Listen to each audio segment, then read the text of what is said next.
মনে আশঙ্কা ছিল, ঘরে আগুন দেওয়ার শোধ লইতে প্রহ্লাদ হয়তো তাহার নামটি প্রকাশ করিয়া দিবে। মনির জ্বালায় নিজের অসুবিধার কথাটি ভাবিবে না। পুলিশ বহু দিন যাবৎ তাহাকে ধরিবার চেষ্টা করিতেছে। বৈকুণ্ঠ সাহার বাড়িতে খুনটি হওয়ার ফলে চেষ্টা তাহাদের বাড়িয়াছে বই কমে নাই। প্রহ্লাদের কাছে খবর পাইলে পুলিশ আশেপাশে চারদিকেই তাহার খোঁজ করিবে। 20-30 মাইলের মধ্যে লোকালয়ে মুখ দেখানো তাহার পক্ষে বিপদের কথা। কিন্তু ভিখু তখন মরিয়া হইয়া উঠিয়াছে। কাল বিকাল হইতে সে কিছু খায় নাই।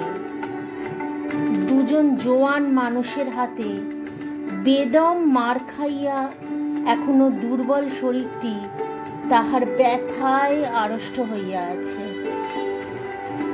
ভোর ভোর মহকুমা শহরের ঘাটের সামনে পৌঁছিয়া সে ঘাটে নৌকা লাগাইল।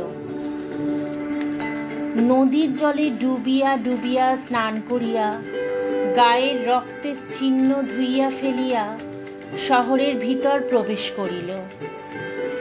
ক্ষুধায় সে চোখে অন্ধকার দেখিতেছিল।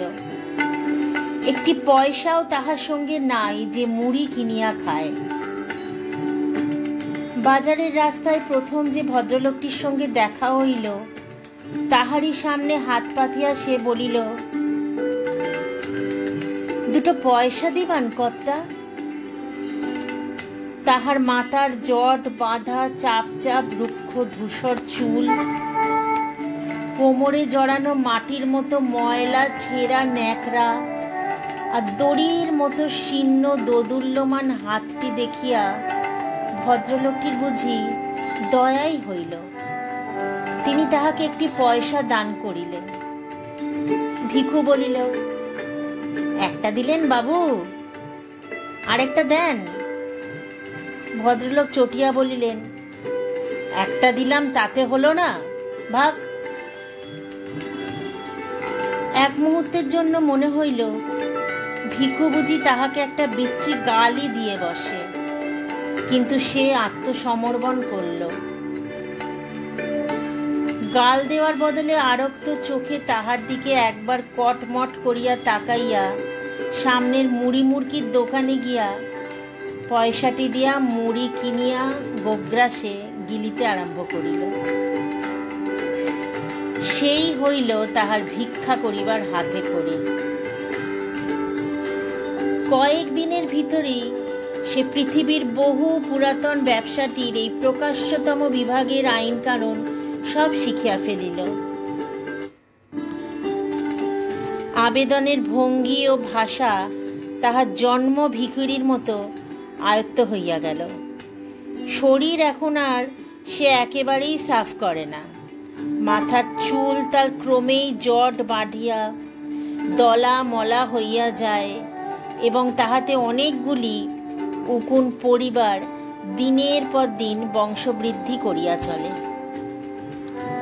ভিখু মাঝে মাঝে খ্যাপার মতো দুই হাতে মাথা চুলকায়, কিন্তু বাড়তি চুল কাটিয়া ফেলিতে ভরসা পায় না। ভিক্ষা করিয়া সে একটি ছেঁড়া কোট পাইয়াছে। কাঁধের ক্ষতচিহ্নটি ঢাকিয়া রাখিবার জন্য দারুণ গুমোটের সময়ও কোটটি সে গায়ে চাপাইয়া রাখে।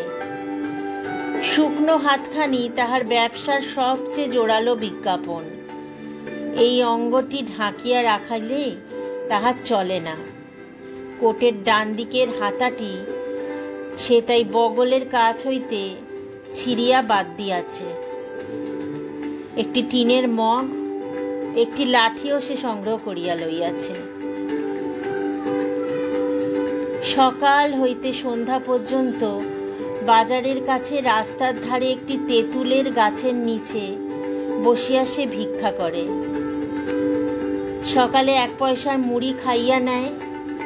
দুপুরে বাজারের খানিক তফাতে একটি পোড়ো বাগানের মধ্যে ঢুকিয়া বট গাছের নিচে ইটের উনুনে মেটে হাঁড়িতে ভাত রান্না করে। মাটির মালসায় কোনোদিন রাঁধে ছোট মাছ, কোনোদিন তরকারি। পেট ভরিয়া খাইয়া বটগাছ তিটেই হেলান দিয়ে বসিয়া আরামে বিড়ি টানে। তারপর আবার তেঁতুল গাছটির নিচে গিয়ে বসে। সারাটা দিন শ্বাস টানা কাতরানির সঙ্গে সে বলিয়া যায়, হেই বাবা, একটা পয়সা আমায় দিলে ভগবান দিবে, এই বাবা একটা পয়সা। অনেক প্রাচীন বুলির মতো ভিক্ষায়াং নৈব নৈব চ শ্লোকটি আসলে অসত্য। সারা দিনে ভিক্ষুর সামনে দিয়া 1000-1500 লোক যাতায়াত করে এবং গড়ে প্রতি 50 জনের মধ্যে একজন তাহাকে পয়সা অথবা আধলা দেয়। আধলার সংখ্যা বেশি হইলেও সারাদিনে ভিক্ষুর 5-6 আনা রোজগার হয়, কিন্তু সাধারণত তাহার উপার্জন 8 আনার কাছাকাছি থাকে। সপ্তাহে এখানে 2 দিন হাট বসে। হাটবারের উপার্জন তাহার একটি পুরা টাকার নিচে নামে না। তখন বর্ষাকাল অতিক্রান্ত হইয়া গিয়াছে। নদীর 2 তীর কাশে সাদা হইয়া উঠিয়াছে। নদীর কাছেই বিন্নু মাঝির বাড়ির পাশে ভাঙা চালাটি ভিখু মাসিক 8 আনায় ভাড়া করিয়াছে। রাত্রে সে ওইখানে শুইয়া থাকে। ম্যালেরিয়ার মৃত এক ব্যক্তির জীর্ণ কিন্তু পুরো একটি কাঁথা সংগ্রহ করিয়াছে। লোকের বাড়ির খড়ের গাদা হইতে চুরি করিয়া আনিয়া খড় বিছাইয়া তাহার উপর কাঁথাটি পাতিয়া সে আরাম করিয়া ঘুমায়। মাঝে মাঝে শহরের ভিতরে গৃহস্থ বাড়িতে ভিক্ষা করিতে গিয়া সে কয়েকখানা ছেঁড়া কাপড় পাইয়াছে। তাহাই পুটুলি করিয়া বালিশের মতো ব্যবহার করে। রাত্রে নদীর জলো বাতাসে শীত করিতে থাকিলে পুটুলি খুলিয়া একটি কাপড় গায়ে জড়াইয়া লয়। সুখে থাকিয়া এবং পেট ভরিয়া খাইয়া কিছুদিনের মধ্যে ভিখুর দেহে পূর্বের স্বাস্থ্য ফিরিয়া আসিল। তাহার ছাতি ফুলিয়া উঠিল। প্রত্যেকটি অঙ্গ সঞ্চালনে হাতের ও পিঠের মাংসপেশি নাচিয়া উঠিতে লাগিল। অবরুদ্ধ শক্তির উত্তেজনায় ক্রমে ক্রমে তাহার মেজাজ উদ্ধত্ত ও অসহিষ্ণু হইয়া পড়িল। অভ্যস্ত বুলি আওড়াইয়া কাতরভাবেই সে ভিক্ষা চায়, কিন্তু ভিক্ষা না পাইলে তাহার ক্রোধের সীমা থাকে না। পথে লোকজন না থাকিলে তাহার প্রতি উদাসীন পথিককে সে অশ্লীল গাল দিয়া বসে। 1 পয়সার জিনিস কিনিয়া ফাও না পাইলে দোকানিকে মারিতে উঠে। নদীর ঘাটে মেয়েরা স্নান করিতে নামিলে ভিক্ষা চাহিবার ছলে জলের ধারে গিয়ে দাঁড়ায়। মেয়েরা ভয় পাইলে সে খুশি হয় এবং সরিয়া যাইতে বলিলে নড়ে না, দাঁত বাহির করিয়া দুর্বিনীত হাসি হাসে। রাত্রে স্বরচিত শয্যায় সে ছটফট করে। নারী সঙ্গহীন এই নিরুৎসব জীবন তার আর ভালো লাগে না। অতীতের উদ্দাম ঘটনাবহুল জীবনটির জন্য তাহার মন হাহাকার করে।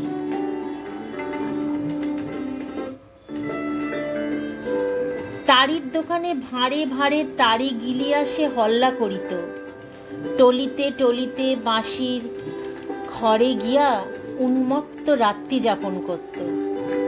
আর মাঝে মাঝে দল বাঁধিয়া গভীর রাত্রে গৃহস্থের বাড়ি চড়াও হইয়া সকলকে মারিয়া কাটিয়া টাকা ও গহনা লুটিয়া রাতারাতি উধাও হইয়া যাইত। স্ত্রীর চোখের সামনে স্বামীকে বাঁধিয়া মারিলে তাহার মুখে যে অবর্ণনীয় ভাব দেখা দিত। পুত্রের অঙ্গ হইতে ফিনকি দিয়া রক্ত ছুটিলে মা কেমন করিয়া আর্তনাদ করিয়া উঠিত। মশালের আলোয় সে দৃশ্য দেখা আর আর্তনাদ শোনার চেয়ে উন্মাদনাকর নেশা আর কি আছে?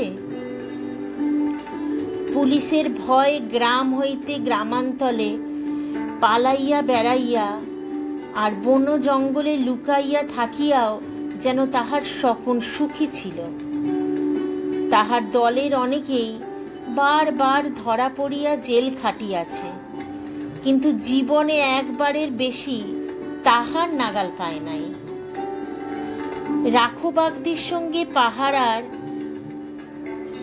শ্রীপতি বিশ্বাসের বোনটাকে যেবার সে চুরি করিয়াছিল, সেইবার 7 বছরের জন্য তাহার কয়েদ হইয়াছিল, কিন্তু 2 বছরের বেশি কেহ তাহাকে জেলে আটকাইয়া রাখিতে পারে নাই। এক বর্ষার সন্ধ্যায় জেলের প্রাচীর ডিঙাইয়া সে পলাইয়াছিল। এরপর একা সে গৃহস্থ বাড়িতে ঘরের বেড়া কাটিয়া চুরি করিয়াছে। দিন দুপুরে পুকুর ঘাটে একাকিনী গৃহস্থবধূর মুখ চাপিয়া গলার হার হাতের বালা খুলাইয়া লইয়াছে। রাখুর বউকে সঙ্গে নিয়া নোয়াখালী হইয়া সমুদ্র ডিঙাইয়া পাড়ি দিয়াছে একেবারে হাতিয়ায়। 6 মাস পরে রাখুর বউকে হাতিয়ায় ফেলিয়া আসিয়া পর পর 3 বার 3টি দল করিয়া দূরে দূরে কত গ্রামে যে ডাকাতি করিয়া বেড়াইয়াছে, তাহার সবগুলির নামও তাহার এখন স্মরণ নাই। তারপর এই সেদিন বৈকুণ্ঠ সাহার মেজ ভাইটির গলাটি সে দায়ের এক কোপে 2 ফাঁক করিয়া দিয়া আসিয়াছে। কি জীবন তাহার ছিল, এখন কি হইয়াছে! মানুষ খুন করিতে যাহার ভালা লাগিত, সে আজ ভিক্ষা না দিয়া চলিয়া গেলে পথচারীকে একটি টিটকিরি দেওয়ার মধ্যে মনের জ্বালা নিঃশেষ করে। দেহের শক্তি তাহার এখনো তেমনই অক্ষুণ্ণ আছে। সে শক্তি প্রয়োগ করিবার উপায়টি তাহার নাই। কত দোকানে গভীর রাত্রে সামনে টাকার থোক সাজাইয়া একা বসিয়া দোকানি হিসাবে মেলায় বিদেশগত কত পুরুষের গৃহে মেয়েরা থাকে একা।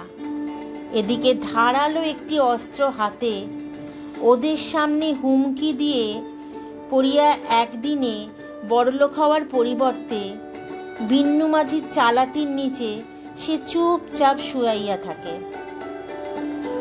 ডান হাতটিতে অন্ধকারে হাত বুলাইয়া ভিখুর আফসোসের সীমা থাকে না। সংসারের অসংখ্য ভীরু ও দুর্বল নরনারীর মধ্যে এত বড় বুকের পাটা আর এমন একটি জোরালো শরীর নিয়া শুধু একটি হাতের অভাবে সে যে মরিয়া আছে, এমন কপালও মানুষের হয়? তবু এ দুর্ভাগ্য সে সহ্য করিতে পারে। আফসোসেই নিবৃত্তি। একা ভিখু আর থাকিতে পারে না। বাজারে ঢুকিবার মুখেই একটি ভিখারিনী ভিক্ষা করিতে বসে। বয়স তাহার বেশি নয়, দেহের বাঁধনীয় বেশ আছে, কিন্তু একটি পায়ে হাঁটুর নিচে হইতে পায়ের পাতা পর্যন্ত তাহার থকথকে তৈলাক্ত ঘা। এই ঘায়ের জোরে সে ভিখুর চেয়ে বেশি রোজগার করে, সেজন্য ঘাটিকে বিশেষ যত্নে সারিতে দেয় না। ভিখু মধ্যে মধ্যে গিয়ে তাহার কাছে বসে, বলে, ঘাটি সারব না লয়? ভিখারিনী বলে, খুব, ওষুধ দিলে এক্ষুনি সারে। ভিখু সাগ্রহে বলে, সারা তবে, ওষুধ দিয়ে চটপট সারাইয়া ল, ঘা সারলে তোর আর ভিক মাগতি হইব না, জানস? আমি তোরে রাখুম। আমি থাকলি তো।